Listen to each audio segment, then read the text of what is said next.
ILACast, o podcast do Instituto Líderes do Amanhã. Porque ideias e somente ideias podem iluminar a escuridão.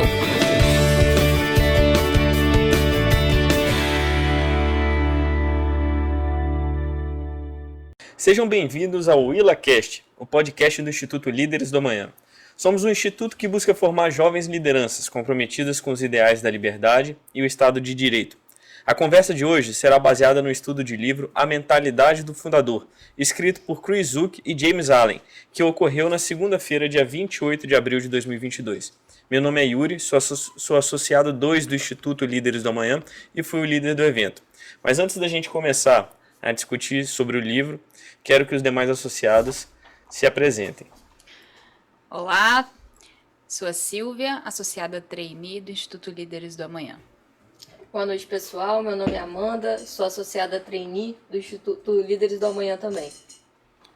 Olá, quem estiver ouvindo a gente aqui nesse podcast, meu nome é Gabriel, eu sou associado trainee do Instituto Líderes do Amanhã e trabalho na EDP.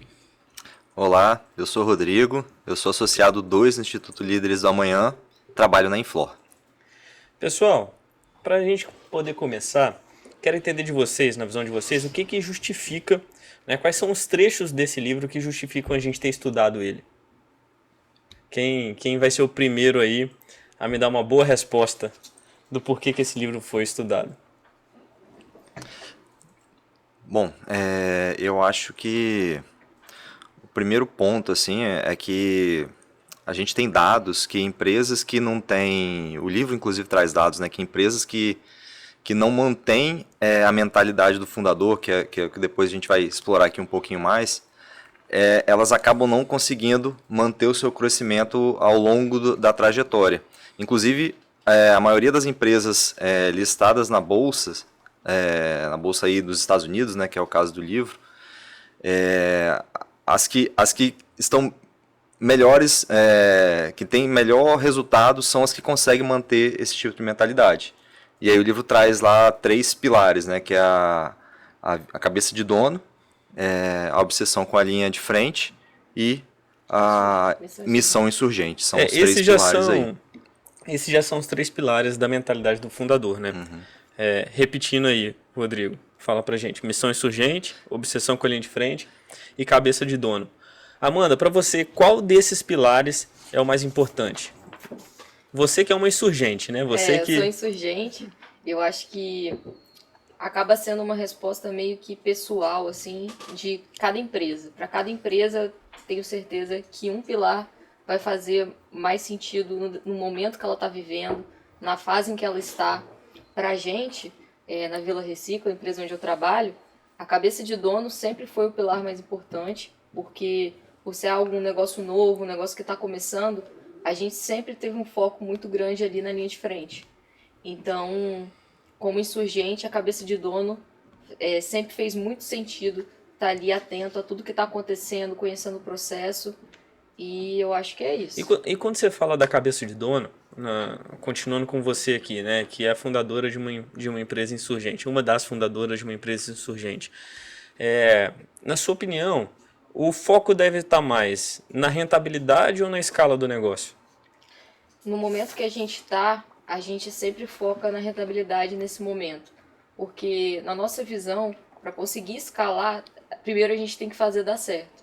Não adianta a gente tentar inverter os pés pelas mãos e acabar se perdendo no meio do caminho. Então, o nosso foco sempre foi fazer as nossas unidades que a gente tem hoje darem certo, fazer um modelo replicável para depois tentar escalar.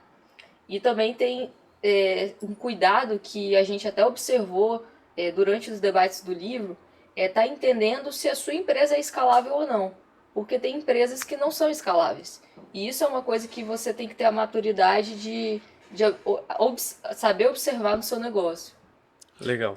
Aí, inclusive, assim, até complementando a questão da escala aí, que é um dos pilares que o livro analisa, ele avalia os benefícios da escala, os benefícios da mentalidade do fundador, que é o grande desafio, quando você está escalando, você manter a mentalidade do fundador, ou seja, você mantém todas as pessoas aqueles 3 pilares que são essenciais para você garantir a sustentabilidade da empresa.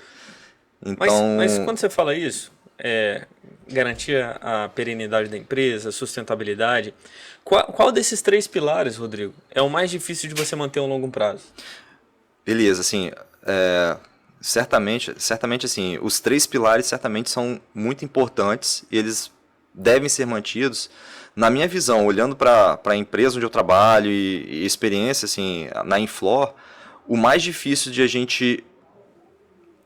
Na verdade, a gente fez um trabalho de recuperação. O mais difícil da gente recuperar foi a questão da missão insurgente.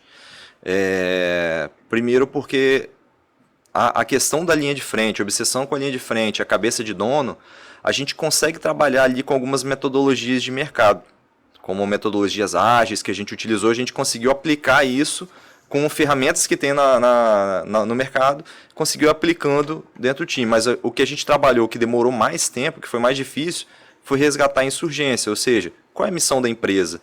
A missão que eu tenho hoje é a mesma que eu tinha quando eu comecei? Entendeu? É uma outra questão, assim, a missão ela pode mudar ao longo do tempo, né? Só que ela tem que ser uma missão que engaje toda a empresa para o crescimento. Então ela tem que estar entranhada em todo mundo. Antes da gente... Quero ouvir mais sobre os métodos ágeis, né? Você trouxe isso bastante na sua apresentação, Rodrigo, mas eu quero voltar aqui nos traços da mentalidade do fundador. Acho que é importante a gente resgatar isso. E um dos pontos para mim que é mais marcante na mentalidade do fundador é a obsessão com a linha de frente. Sim. E, Gabriel, na sua apresentação, na empresa que você trabalha, você falou bastante dessa obsessão com a linha de frente, né? Como que ela veio transformando, renovando a EDP. Fala um pouquinho para a gente qual foi a sua percepção de quem viu esse processo por dentro.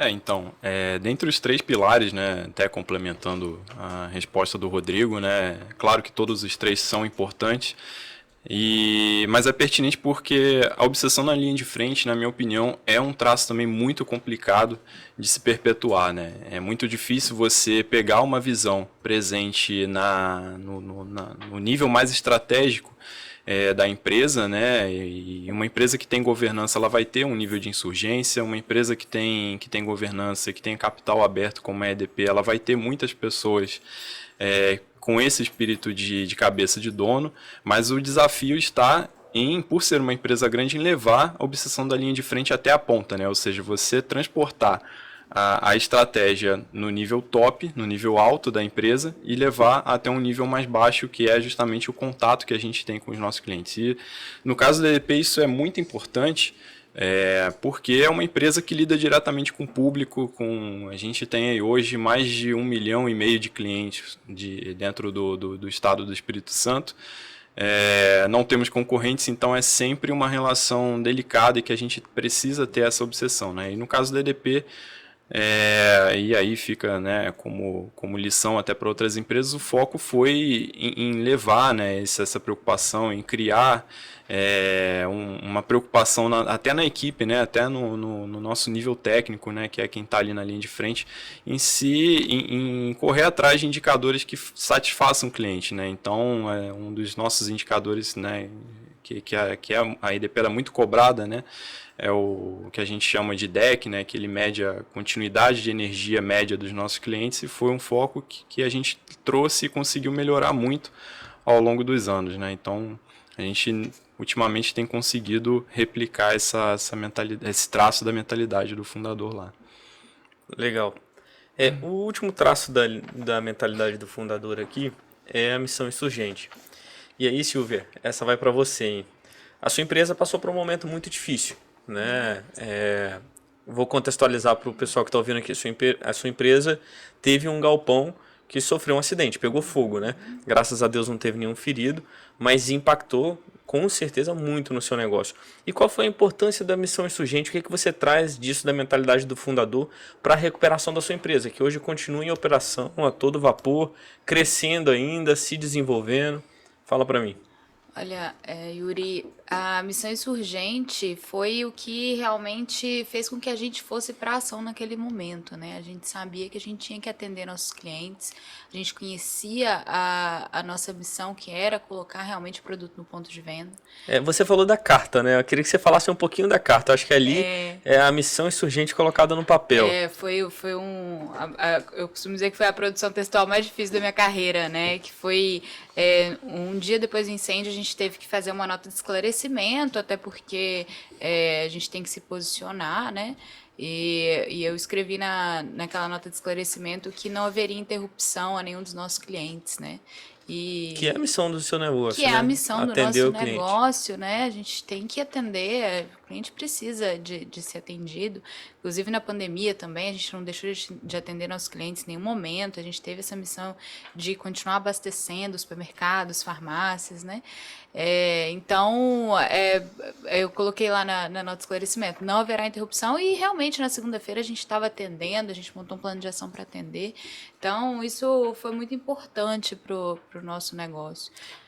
E você acha que a missão vamos falar assim, a mentalidade do fundador, por si só, ela foi o suficiente nesse momento de crise, vamos falar assim, da sua empresa? Ela não foi suficiente, mas sem ela talvez a gente não teria conseguido chegar. É claro que a gente tem várias ferramentas aí, várias atitudes decisões que a gente tomou para conseguir, mas todas elas foram muito bem embasadas na mentalidade do fundador, né? Você perguntou aí no início da importância da gente ter estudado esse livro da mentalidade do fundador, né? E a importância eu não vejo só na Quatro Elos, que acho que eu não contextualizei para o pessoal que está nos ouvindo, nos assistindo. Eu sou diretora da Quatro Elos Distribuidora e hoje nosso estado ele é o terceiro estado no Brasil com mais empresas familiares. Ele é o terceiro lugar, segundo o Instituto Jones dos Santos Neves. 64% dos pequenos negócios possuem parentes, né, na sua estrutura. Então, e nós, como associados do Instituto Líderes do Amanhã, que tem aí a sua grande missão de formar grandes lideranças no nosso estado, a gente fazer esse estudo desse livro, né? A gente vê a importância da mentalidade do fundador no ambiente que a gente tem tantas empresas familiares hoje no estado. E na nossa empresa não foi diferente. É muito importante, não é o único caminho, mas eu acredito que sem a mentalidade do fundador, o caminho é muito mais complicado. A gente, inclusive, teve uma palestra, né, na segunda-feira com o dono da Cediza e também uma empresa familiar, assim como a Silvia falou, uma empresa que foi fundada lá em 1958. Isso é boa de data, hein? Por aí. Eu lembro que esse número me chamou muita atenção. E na fala da pessoa que está hoje, né, na frente ali, na diretoria da empresa, você vê que a mentalidade do fundador foi algo que conseguiu trazer a empresa ali de tanto tempo atrás até hoje, muito forte, crescendo, sempre à frente do mercado. E é isso que a Silvia falou, e é isso que responde até um pouco da pergunta que você fez, né? Por que estudar esse livro? Esse livro faz muito sentido. O Gabriel trouxe até alguns dados, né, de quantas empresas que entram nas crises, né? Quantos que eram mesmo, Gabriel? São 2/3 das empresas analisadas pela BEM, elas entram na crise, né? Na crise da estagnação, na verdade, que é uma delas, né? Mas só aí vai contextualizar para o pessoal aqui. Né? Bom, são 3 crises, né? A gente tem a crise da sobrecarga, da estagnação e da queda livre. E aí você está falando sobre a crise da estagnação. Na crise da estagnação, repete o número para a gente aí, porque é um número muito alto. Então, de assustar. Só para o pessoal entender, quem estiver nos ouvindo, né? A crise onde a empresa ela atinge um determinado patamar de crescimento em que ela não consegue mais crescer, ela se move lateralmente. Então, para entrar nessa crise, dentre as empresas que a BEM, né, que é a consultoria, onde os autores trabalham, eles analisaram e viram que 2/3 das empresas dentro da base de cliente deles, eles entram nessa crise, né? E aí, uma vez que eles estão lá, 90% perde pelo menos 50% do valor, então 90% cai pela metade, né, o seu valor de mercado, e somente 1 a cada 7 consegue sair. Então é uma crise bem fatal, né? Agora, só complementando também, né, eu acho que, até para a gente não perder esse ponto, né, que a Amanda estava falando sobre a importância de se ler o livro, eu acho que é muito interessante a gente também pensar, não só pensar em grandes empresas, né, porque quando a gente fala em fundador, a gente lembra muito das figuras aí famosas, né, a gente lembra do Steve Jobs, o Elon Musk está aí bem em voga também, mas a gente tem que pensar que hoje o empreendedor, né, na média, ele é uma empresa pequena, né, às vezes é somente ele, né, então é daí que está a importância de se ler esse livro, né, de você ter ali quase que um guidebook, né, para você prosperar e seguir com a sua empresa, né, então esse é o ponto importante, né, ele te mostra os pilares que você tem que investir, né, que você, se você não tiver, tem que fortalecer, e também, né, como você comentou, né, ele dá essa prévia das crises que são bem previsíveis, né, então ele te prepara para você ter a mentalidade e te prepara para você poder também enfrentar essas 3 crises aí que são bem comuns. Tá, já que a gente voltou no livro e nos traços da mentalidade, vou recapitular aqui. Cabeça de dono, obsessão com a linha de frente, missão insurgente. Faltou para vocês algum traço da mentalidade do fundador que precisava ser incluído? Né, Amanda, você que é uma das fundadoras, né? Silvia, que vive muito próximo do fundador também, que é o seu pai. Para vocês, tem algum traço que é marcante e que acabou faltando nesse cenário que o livro descreve? Eu acho que eu senti falta de uma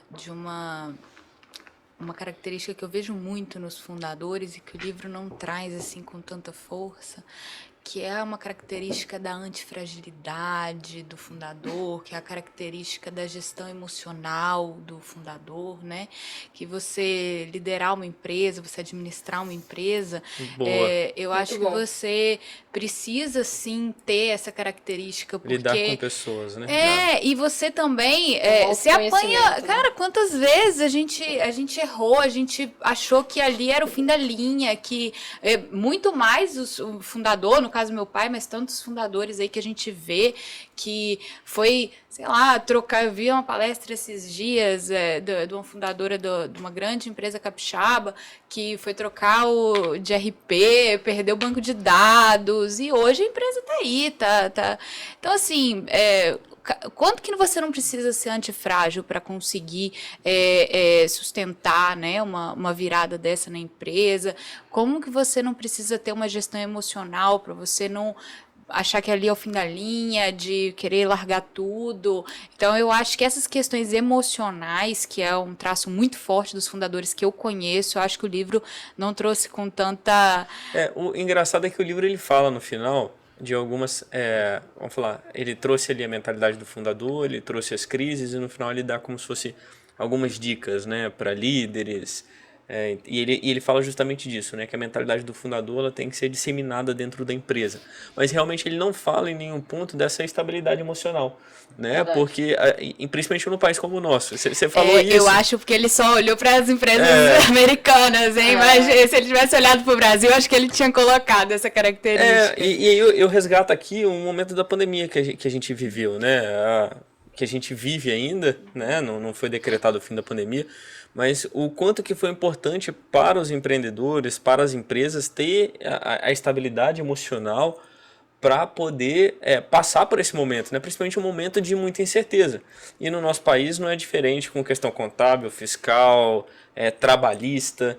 Então eu acho que você realmente foi muito assertivo. A gente acabou não discutindo isso anteriormente, mas acho que você foi na mosca aí na sua resposta quando fala da falta de mais um traço. E muita gente, quando pensa, né, nessa questão emocional do fundador, né, Normalmente, para quem é o funcionário, por exemplo, ele pensa, mas está passando pela crise, quem vai se ferrar somos nós vamos perder o emprego, e o cara tá lá com o patrimônio dele, mas na verdade é o contrário. É o É contrário. skin the game, né? É o Ele fundador arrisca que lá, na maioria das porque ele é vezes. responsável por várias famílias, é o patrimônio dele que está em risco, é o capital dele que está ali investido, né? Então é justamente o contrário do que o senso comum, né? O senso popular acaba Eu pensando. costumo falar que empreender e viver é acumular passivo, né?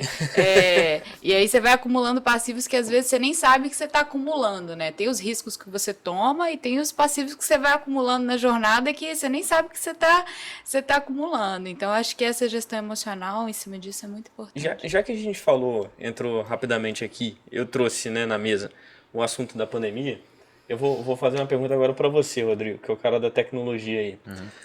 Durante a pandemia, a gente foi trabalhar no home office. A maioria das empresas, né, aquelas que tinham capacidade para isso, levaram os seus colaboradores para trabalhar no home office. E eu acredito que isso é uma tendência que vai ainda por um bom tempo, né? E dentro do setor de tecnologia isso já acontecia com mais frequência, né? Muito normal uma pessoa estar aqui, a empresa está aqui, tem um colaborador, às vezes até em outro país. Sim.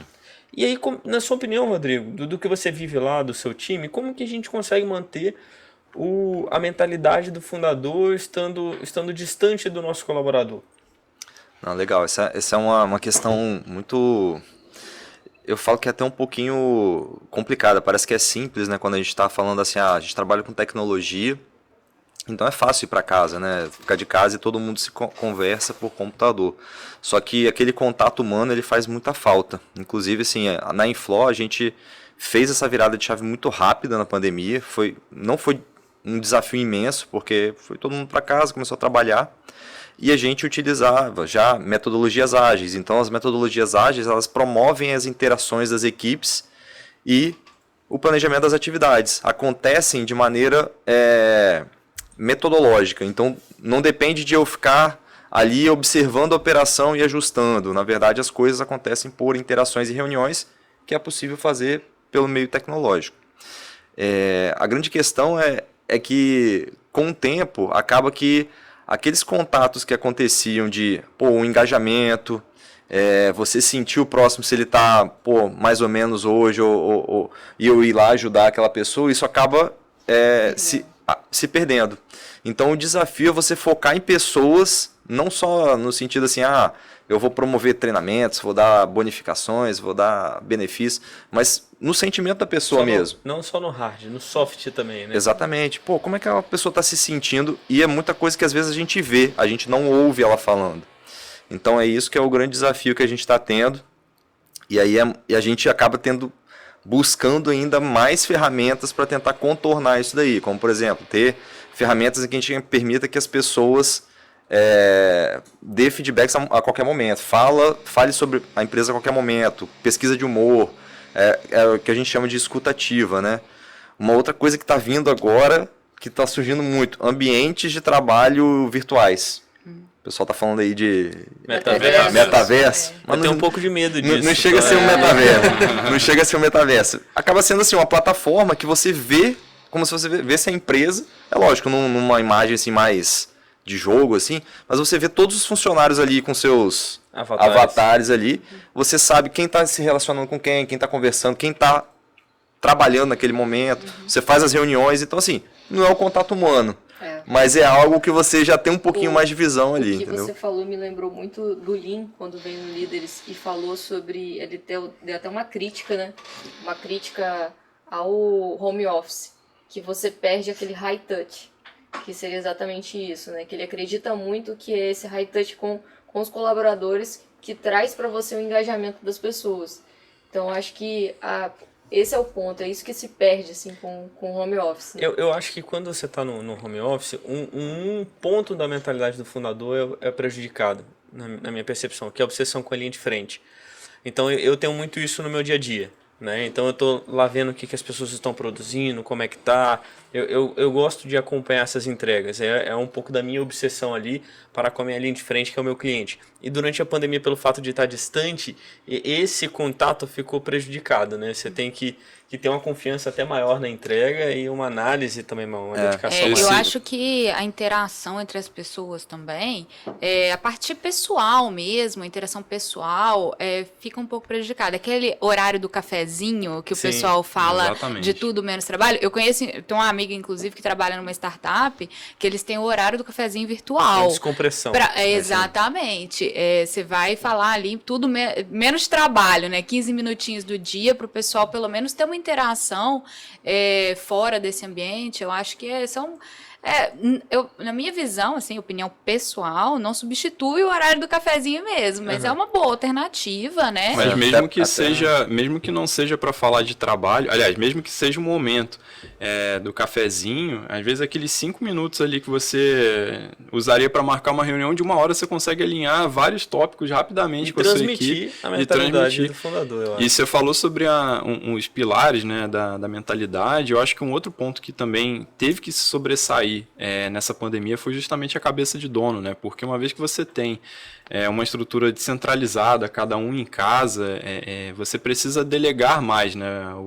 A pessoa no papel de gestor, ela precisa delegar mais e precisa confiar mais na equipe, mais autonomia. E para a equipe ter isso, né? Para você ter essa confiança, a equipe tem que ter essa cabeça de dono, senão ela não roda sozinha, né? Seja por não produzir o suficiente ou por depender do gestor. Então, se ela não tem... replicável, né? Exatamente. Se ela não tem essa cabeça de dono, não funciona. Eu queria entrar, já que a gente falou de uma crise aí, que foi a crise do Covid, vamos falar assim, eu queria falar das crises do livro, né, que acometem as empresas. A sobrecarga, a estagnação e a queda livre. Eu vou puxar primeiro para o Rodrigo, porque ele estava falando aqui dos métodos ágeis, né? Durante os momentos que nós estudamos, você falou bastante da sua experiência na empresa que você trabalha e como que você viu a metodologia ágil indo ao encontro, né, para a solução do problema, sendo uma ferramenta de solução do problema. Fala um pouquinho para a gente dessa crise que vocês passaram pela sua empresa, né? Foi a sobrecarga que você citou. E como que você acredita que isso ajudou a barrar o que a gente chamou de ventos contrários? Fala até um pouquinho desses ventos pra gente, Rodrigo. Não, legal. Assim, eu acho que o livro, tentando olhar para trás agora, assim, quando a gente começou com essa questão de metodologias ágeis, de buscar tirar aquela complexidade que a gente vivia, que é exatamente o problema da sobrecarga, que quando você está complexo, a operação está complexa, a gente passou a usar essas metodologias e elas vieram ajudando. E hoje, quando eu estudei o livro, sei lá, uns 5 anos depois, eu olho para trás e eu olho assim, cara, metodologias ágeis... Cita o nome de umas 3 metodologias ágeis aí para o pessoal pesquisar em casa. Scrum, Kanban e... Pode botar OKRs, Design Thinking, não sei, bota essas 4 aí, tá bom. Opções não faltam, né? Tem bastante. E aí, assim, olhando para trás, meio que, assim, a mentalidade do fundador, ele traz os valores muito fortes, são os 3 pilares ali. As metodologias, elas são pautadas em valores também, que são pessoas... melhoria contínua, né? Aprendizado e melhoria contínua, entrega de valor para o cliente e a questão da cabeça de dono, né? Você pensar como dono ali na empresa. Então, são pilares muito parecidos com a mentalidade do fundador. Então, como é que foi isso aí no dia a dia para a gente? A gente começou aplicando muito ali na linha de frente, a gente pegou as metodologias e colocou nas equipes. Pessoal, vamos começar a trabalhar assim agora com o Scrum. Vamos fazer as cerimônias, que são as reuniões frequentes.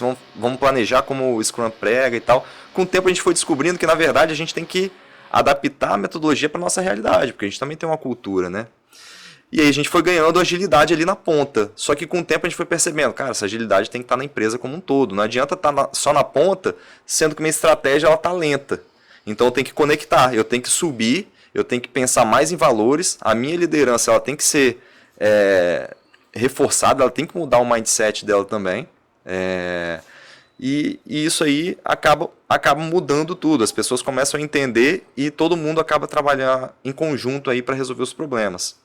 Então quando você junta ali as lideranças você aproxima as lideranças com a equipe que está na frente, né, com a linha de frente, é o que está pregando a metodologia ágil, a mentalidade ágil, e é o que está pregando a mentalidade do fundador. Então as coisas se conectam muito aí, né? E aí, voltando aí na questão da crise, né? Assim, foi exatamente isso.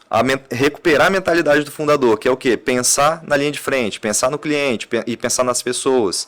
Depois, pensar como donos de cada produto. Você desenvolver equipes ali focadas no produto, entregar valor ao cliente. E você recuperar a sua missão, ou seja, você alinhar todo mundo numa mesma estratégia, numa mesma missão, você acaba resolvendo os problemas que você tinha antes. Você não pensa só em crescer, você tem que resolver os problemas para voltar a crescer e entregar valor para o seu cliente. Então, tudo se conecta no final. Tudo se conecta, né? É isso aí. E alguns pontos não se conectaram na minha cabeça, né? É natural isso quando a gente tem um grupo muito diverso. E quando a gente estava discutindo bastante sobre o livro, o Gabriel trouxe o case da empresa que ele trabalha, né? Uma empresa que não tem um fundador. Mas mesmo assim é uma empresa que há anos continua crescendo, né? Ela não passou pelo overload, pelo menos não que a gente tenha dados aqui. E é uma empresa que tem conseguido fugir da estagnação. Como que uma empresa que não tem um fundador para poder fazer a disseminação dessa mentalidade, ela foge de uma crise como a estagnação? Fala um pouquinho para a gente, Gabriel, da crise e qual que é a sua experiência lá, pode agregar para a gente aqui nesse combate, entre aspas, assim. É uma empresa que não tem fundador e ainda tem um desafio de ter uma agência reguladora implacável no nosso encalço. E é uma empresa que ainda assim conseguiu prosperar aqui no Brasil e no mundo, né? Na verdade, uma empresa do porte da EDP, assim como outras empresas, né, multinacionais e de capital aberto, o desafio delas é tornar a operação simples, né? Esse é um dos pontos, né, inclusive elencados pelos autores. E aqui a gente pode citar uma prática, né, que é o que a gente até levou na nossa apresentação, que é o orçamento base zero, né? Esse é um pilar que nós temos, implementamos há alguns anos, e foi uma iniciativa que já trouxe aí uma economia de centenas de milhões de reais. E como o nome diz, né, você orçar toda a sua linha de custos a partir do zero, defender tudo a partir do zero e todo ano repensar, né? É como se fosse o seu orçamento caseiro mesmo, né? Todo ano você repensa o que você vai gastar de gasolina, o que você vai gastar de manutenção com o carro, se aquela assinatura do Netflix ainda vale a pena. Então Não, agora todo mês, né? Da gasolina. Da gasolina exatamente, agora todo mês. Para você, quando você fala de orçamento base zero, você acha que ela reflete aqui a cabeça de dono para dentro da empresa? Você acha que é um pilar da cabeça de dono? Na verdade, eu vejo dois pilares aí. Cabeça de dono, quando você coloca a sua equipe para repensar aquele gasto, né? E pensar no dinheiro como se fosse dele, né? Ou seja, virar para o seu funcionário e falar, cara, você acha que realmente vale a pena gastar o dinheiro da empresa dessa forma? E é uma forma também de reacender a insurgência, porque você simplifica a sua operação, né? Você deixa a sua operação mais simples para que ela haja de forma mais fluida, para que ela consiga se rearranjar de forma mais rápida, responder de forma mais rápida ao mercado, né? Então a gente consegue ver esses dois pilares aí nessa iniciativa também. Você falou várias vezes operação simples, né? Sobre simplicidade. E aí eu olho agora para a Amanda. Você, Amanda, a sua empresa, da maneira como você veio trazendo para a gente, os cases e tudo mais, uma empresa enxuta, né, com poucas pessoas, mas com excelentes resultados, e vocês vieram crescendo, né? Eu me lembro que você citou, produzir, se não me engano, 1 tonelada de... 1.000 toneladas e toneladas. 5.000 toneladas de... produto acabado, que é brita e areia. Produto acabado, que é brita e areia. Excelente. Então você saiu de 1.000 para 5.000, e continua crescendo, e tem certeza que está nos planos da empresa continuar crescendo. Como que uma insurgente vai fazer, né? Qual que é o seu dever de casa para que você não venha para o primeiro passo aqui, que é a sobrecarga, né? Sair de 1.000 para 5.000, ou então para a estagnação, permanecer no 5.000 para sempre, sendo bem rasgado assim, como manter uma operação simples, ágil, com a mentalidade do fundador? A gente tem que manter sempre forte a obsessão com a linha de frente, para não deixar os resultados caírem. Tá sempre analisando os indicadores dos nossos processos, é uma coisa que a gente faz diariamente. Outro ponto que a gente não pode perder são as lideranças. Na nossa equipe, as lideranças elas têm que estar muito alinhadas com o nosso pensamento da mentalidade, para conseguir fazer aquele resultado chegar. Então, hoje a gente tem total confiança nos nossos líderes das nossas unidades e eles são o reflexo dos fundadores, né? Para a gente, o papel da liderança e da obsessão com a linha de frente, ele é essencial para isso. E o que você falou de não ficar ali só nos 5.000 e fazer os 5.000 virar, tem que sempre ter o horizonte limitado, que é uma característica aí que o livro traz, sempre estar olhando para frente, sempre estar sonhando grande, pensando dentro do seu core, o que você consegue fazer para aumentar o seu negócio, trazer mais resultados. Pode ser mudando um pouco o foco, mas sempre ali dentro do seu core. Eu acho que esse ponto é importante e o livro tem o paradoxo, né, do crescimento, que quanto maior o crescimento gera complexidade e a complexidade é inimiga do crescimento. Então, assim, para crescer, você sempre crescer sem tentar gerar burocracia, que também é algo que o livro traz. A aversão à burocracia é algo que a gente sempre tenta trazer, simplificar sempre o que a gente está fazendo para estar conseguindo construir processos que sejam eficientes para a gente, que façam sentido operacionalmente. Quando você falou de aversão à burocracia, eu lembrei da Silvia na hora, né? Da empresa que não tem papel, né, Silvia? Não tem papel, Mas a antes, gente tem aversão ao papel, viu? Aversão à burocracia, né? Mas isso foi interessante, porque a última crise que o livro cita é a free fall, que é a queda livre, né? E o que ocasiona essa crise? Naturalmente é a conjugação dos problemas anteriores, burocracia, complexidade, tudo que o livro já cita que vai acometer na empresa ali, e naturalmente eventos internos e externos. A sua empresa passou por um evento que foi, vamos falar assim, catastrófico, a verdade é essa, né? Um evento catastrófico, e ela se saiu bem, né? Continuou crescendo. Um evento catastrófico internamente e externamente, que aconteceu durante a crise do Covid, né? Esse incêndio no seu galpão. E a sua empresa deslanchou até, teve resultados melhores do que nos anos anteriores.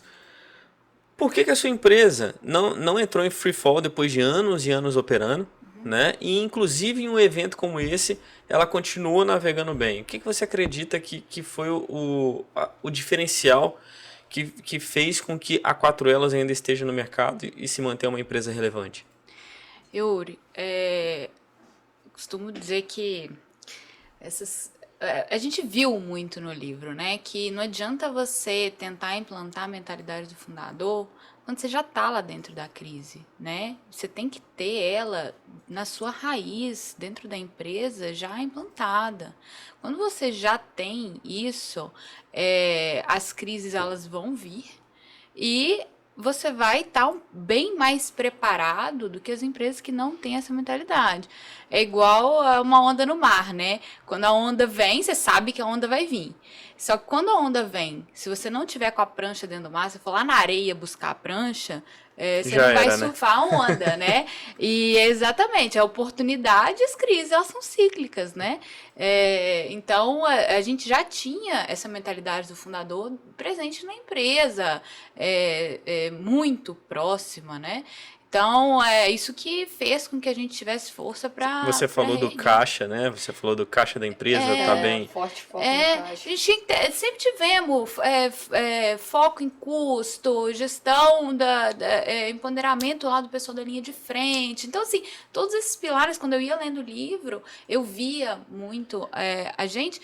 E, assim, isso para todos, né? Todas as empresas que a gente viu aí que passaram pelas crises tinham essa mentalidade muito forte. Então é isso, você já ter isso no seu DNA e quando as crises vêm você vai conseguir administrar, porque como a gente viu no livro, os gatilhos, eles geralmente são externos, mas o problema tá dentro de casa, né? O problema tá dentro de casa. O Jim Collins fala isso no livro Vencedoras por Opção, que é você fazer a gestão, você administrar a empresa mais longe possível da linha da morte que você puder, né? Você ficar se arriscando ali muito próximo da linha da morte, quando bater um ventinho, você tá lá cai. embaixo, não tem outro jeito.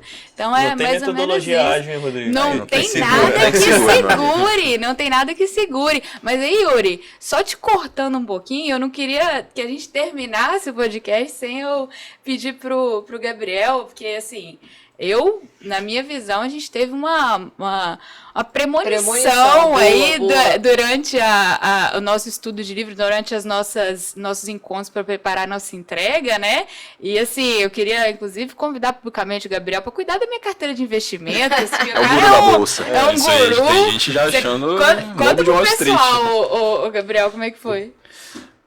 O grande fato, né, que a gente quis levar é que qualquer empresa passa por todas as crises que o livro traz, né? Mais especificamente a de estagnação, e daí a Netflix não saiu disso, né? A gente trouxe justamente um pouco antes da Netflix liberar o seu release, e a gente fez a premonição, mostrou que a Netflix ia cair, a visão para todo mundo vender, porque realmente a crise veio e bateu forte até neles, né? Ninguém tá salvo. Exatamente. Você ia trazer, né, o exemplo da estagnação, e a gente trouxe uma semana antes, né, da queda das ações da Netflix, a gente apresentou lá no O Líderes. desafio agora é saber se eles vão ter a mentalidade do fundador para sustentar. Exatamente. Se a gente pode comprar ação agora ou não, você fica de fora, né?